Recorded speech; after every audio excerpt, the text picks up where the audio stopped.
Perpecahan terjadi di internal Partai Demokrasi Indonesia Perjuangan (PDIP) antara Hasto dan juga kelompoknya Ibu Puan. Kita bahas. Saat ini PDIP terpecah menjadi dua kubu. Menurut saya membaginya ada kubu yang selalu positive thinking, tapi juga ada kubu yang selalu negative thinking. Penasaran siapa saja yang ada di kubu positive thinking dan yang di negative thinking? Halo guys, kembali bersama saya lagi Bang Bill. Di video kali ini saya akan menyajikan kepada Anda semua beberapa klip-klip atau beberapa video yang menjadi viral di platform TikTok terutama terkait konflik internal PDIP antara Hasto dan juga Mbak Puan. Tanpa lama-lama, saya ajak Anda untuk menyaksikan, tapi jangan lupa ya, like, comment, and subscribe. Ini dia. Kalau yang di positive thinking, pertama ada nama Puan Maharani. Yang kedua ada Bambang Wuryanto, akrab disapa Bambang Pacul. Kemudian yang ketiga ada Pramono Anung yang saat ini dinyatakan menang dalam pemilihan Gubernur DKI Jakarta. Lalu yang dikatakan kubu yang selalu negatif thinking, selalu suudzon, memandang atau melihat lawan-lawan politiknya atau kubu yang lain selalu negatif. Akhirnya ingin selalu menyerang, bahkan barangkali bisa menfitnah, ya. Itu siapa saja yang ada di kubu negatif thinking di PDIP? Pertama jelas ada sekretarisnya, sekjennya PDIP, ada Hasto Kristianto. Nah, sekarang ini benar-benar menjadi bintang filmnya. Luar biasa nih Hasto ya. Baru-baru ini juga ketemu dengan mantan kekasihnya Kaisang.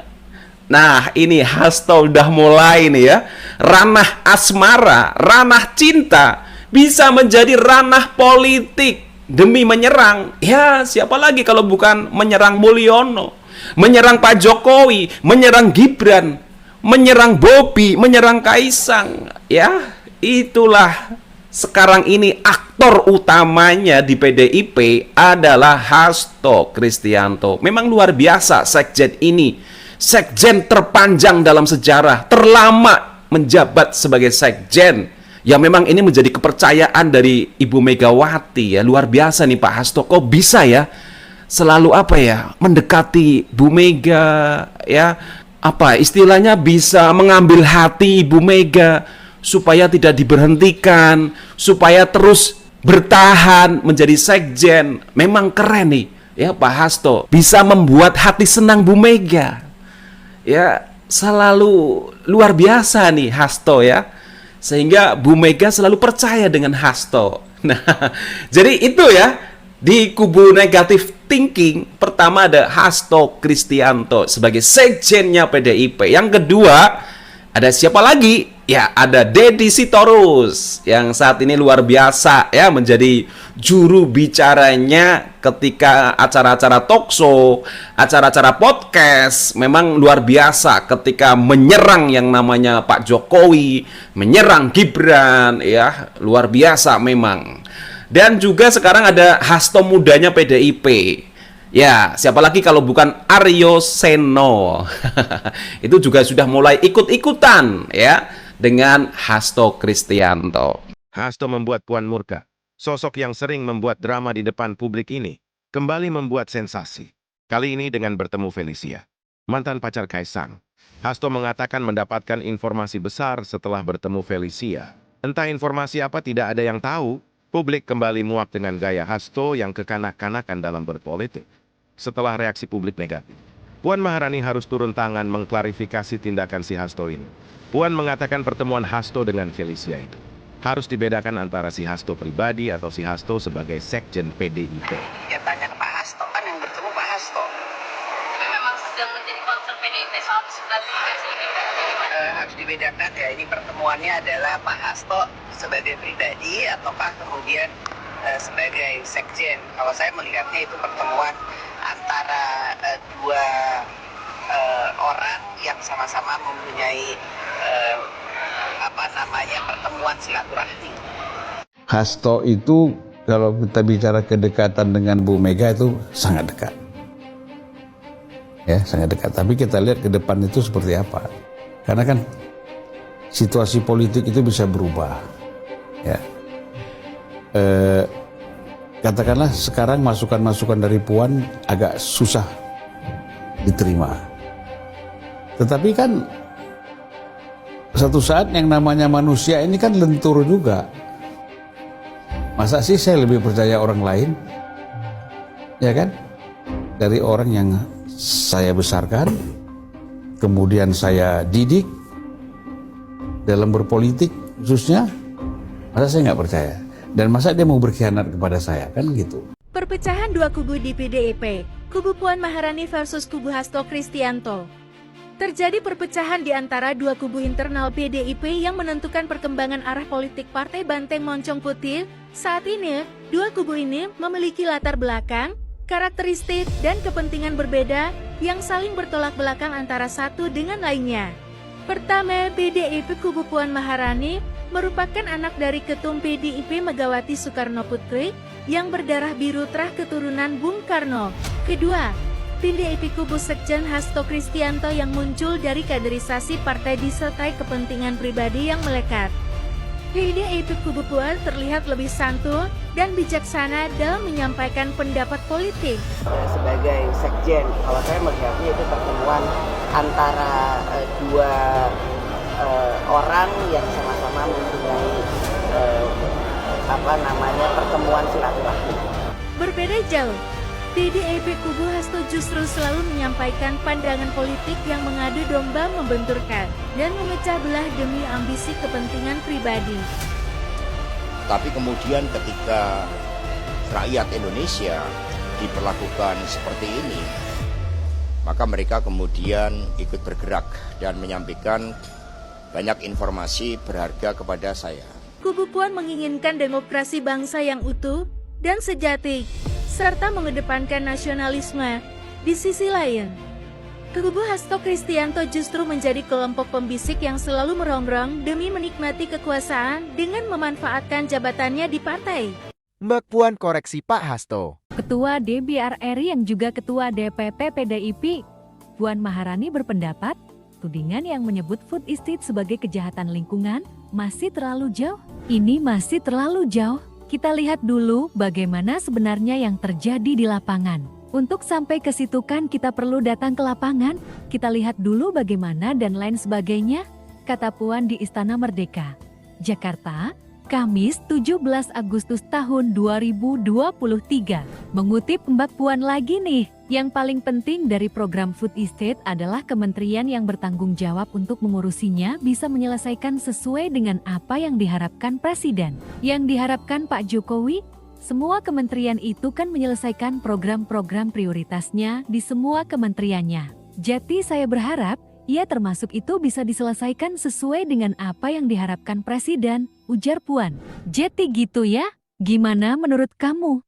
Menjelang pencoblosan, Hasto kembali bertingkah, ya luar biasa menyerang Pak Jokowi yang dianggap sebagai aktor kriminalisasi terhadap Anies Baswedan, termasuk juga menyerang keluarga Pak Jokowi luar biasa. Nah itu akibat fatalnya PDIP harus menelan dua kekalahan beruntun dalam Pilpres maupun Pilkada. Ya silakan PDIP, enggak kok masih menang. Banyak juga daerah-daerah yang masih menang jago-jago PDIP. Tetapi itu sebenarnya bukan menjadi kebanggaan sekali bagi PDIP. Karena apa? Daerah-daerah strategis PDIP seperti Jawa Tengah, Jawa Timur, Banten, Sumatera Utara, itu sebenarnya adalah kandang-kandang banteng yang harus dijaga betul. Tetapi di sana PDIP nggak bisa berbuat apa-apa. Ya karena apa? Tadi strateginya adalah selalu negatif thinking, terutama terhadap Pak Jokowi. Terus menyerang Pak Jokowi. Ya bahkan saat ini Pak Jokowi sudah dipecat dari PDIP, sudah dianggap bukan bagian dari PDIP. Dan tampaknya PDIP sudah akan bersih-bersih dari kader-kader PDIP yang bermain dua kaki. Katanya ada 27 kader PDIP yang bakal dipecat, tidak lagi menjadi bagian dari PDIP. Termasuk ada nama Effendi Simbolon yang juga sudah dipecat dari PDIP. Gara-gara Effendi Simbolon itu bertemu dengan Pak Jokowi. Ya, kalau bertemu dengan Pak Prabowo nggak masalah. Tapi kalau sudah ketemu dengan Pak Jokowi, itu bermasalah. Karena dianggap Pak Jokowi sudah menjadi musuh politik, lawan politik yang harus dimusnahkan. Nah, itulah doktrin dari Hasto dan kawan-kawan. Nah, pertanyaannya, kalau yang kubu negatif thinking itu selalu di atas, yang mungkin mendominasi, yang selalu menyuarakan, saya kok pesimis apakah PDIP ini akan bisa bertahan menjadi partai yang kuat, partai mayoritas. Saya malah memprediksi kalau terus-menerus PDIP hanya diisi oleh gagasan-gagasan, oleh pemikiran-pemikiran, oleh narasi-narasi, opini dari Hasto dan kawan-kawan tadi yang saya sebut. PDIP sedang menuju kepada kehancurannya. Mungkin hanya menjadi partai kecil, partai yang mungkin tidak lagi diperhitungkan. Nah, kecuali kalau nanti kubu yang positive thinking seperti Puan Maharani, Bambang Pacul, Pramono Anung itu cukup mewarnai di PDIP, di elit PDIP, opini-opini mereka, gagasan-gagasan mereka, itu saya yakin PDIP masih disukai oleh masyarakat. Dan yang jelas tidak banyak musuh politiknya. Kalau model Pak Hasto yang terus menyerang Pak Jokowi, ya, dan sementara dia berbaik-baik mencoba mendekat dengan Pak Prabowo, itu menurut saya itu strategi yang salah. Karena apa? Pak Prabowo, Pak Jokowi itu kayak sudah menjadi satu kesatuan, ya. Begitu kompaknya beliau berdua. Bahkan baru-baru ini Pak Jokowi gantian ke Kertanegara, berkunjung ke rumah Pak Prabowo. Luar biasa dua figur ini. Dan saya yakin ini membuat kubu Hasto dan kawan-kawan yang tadi di kubu negatif thinking semakin kejang-kejang. Semakin luar biasa panasnya. Aduh, ini Pak Prabowo ngapain sih dekat-dekat terus dengan Pak Jokowi? Ayo dong, ya segera talak tuh Pak Jokowi. Ayo dong diisolasi tuh Gibran gitu ya. Jangan dipercaya lagi menjadi wapres ya. Boleh secara administrasi menjabat wapres, tapi nggak usah dikasih wewenang, nggak usah dikasih keleluasaan ya, nggak dikasih panggung begitu ya. Tetapi kita melihat sebaliknya, Mas Gibran luar biasa, selalu tampil loh, bahkan mengunjungi ke daerah-daerah yang sedang mengalami musibah, itu juga Mas Gibran. Bahkan juga memberikan bantuan-bantuan, itu juga Mas Gibran. Menghadiri acara-acara penting, itu juga Mas Gibran. Begitu percayanya Pak Prabowo dengan Mas Gibran. Ini yang saya yakin Pak Hasto semakin panas hati luar biasa. Kejang-kejang, nangis begitu ya. Sekarang juga viral ya, nangisnya Pak Hasto luar biasa, merdunya ho gitu ya, luar biasa. Nah, karena apa? Ya tadi ini di kubunya negative thinking melawan kubunya positive thinking, maka kita akan melihat kubu mana yang akan mendominasi, yang akhirnya bisa membawa PDIP lebih baik lagi. Apakah kubu yang positive thinking atau negative thinking, Hasto dan kawan-kawan yang akan menguasai PDIP, dan siap-siap saja PDIP akan menuju ke kehancurannya. Guys, pada dasarnya konflik internal PDIP ini memang juga karena blundernya Sekjen PDIP ya, Pak Hasto, yang belakangan juga sering blunder dalam mengeluarkan pernyataan, terutama serangan beliau secara pribadi kepada Pak Jokowi dan keluarganya. Walaupun memang beliau representasi atas nama Partai Demokrasi Indonesia Perjuangan, namun ternyata juga ini menjadi sesuatu yang momok. Akhirnya publik pun membuat semacam mosi atau semacam ekspresi yang tidak menyukai apa yang dilakukan Hasto selama ini. Nah, sehingga itu melihat jangan sampai ada perpecahan di lapangan. Puan Maharani sebagai unsur pimpinan juga di PDIP, sekaligus juga putri dari Ibu Megawati Soekarno Putri, ia juga kemudian punya pandangan-pandangan yang selalu berbeda dengan Hasto. Nah, tentunya ini adalah efek dari apa yang sudah pernah diingatkan oleh Bambang Pacul, bahwa sebaiknya jangan pernah melawan orang baik, jangan pernah melawan Jokowi. Jika tidak, maka yang terjadi di Pilpres sudah kalah, di Pilkada juga PDIP ambruk. Oke guys, kita akan berjumpa di video-video berikutnya. Jangan lupa like, comment, and subscribe. Saya Bang Bil, Offside.